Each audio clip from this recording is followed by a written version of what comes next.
এত আনন্দের মাঝে কখন যে সকালটা তাড়াতাড়ি কেটে গিয়ে দুপুর চলে এসেছে আমরা ভাবতেই পারিনি। তো এই তাড়াহুড়ো করে এবার বিরিয়ানি প্রিপারেশন শুরু। আমি আর মা এদিকে বিরিয়ানি সমস্ত কিছু রেডি করে নিচ্ছি। আর মাংসটা একটু সকালেই রান্না করে ফেলেছি, কারণ মাংসটা রান্না করলেই তো অর্ধেক কাজ মোটামুটি বিরিয়ানির হয়েই যায়।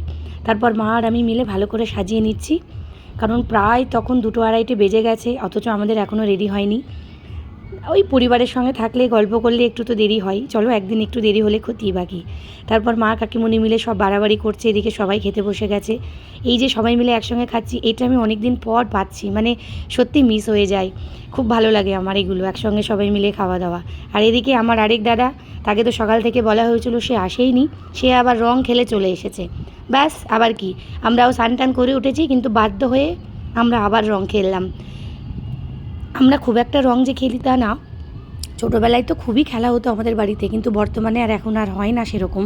কিন্তু ও এসে আবার সেই আগেকার দিনের মতো একটু রংটা সবার মুখে মাখিয়ে দেওয়াতে আমরাও একটু রং মেখেই খেয়ে নিলাম। এই আনন্দ আর তো পরে পাবো না, কারণ বসন্ত উৎসব চলে গেলে যতই রং মাখি না কেন আর আগের মতো ফিলিং আসে না। চলো টাটা।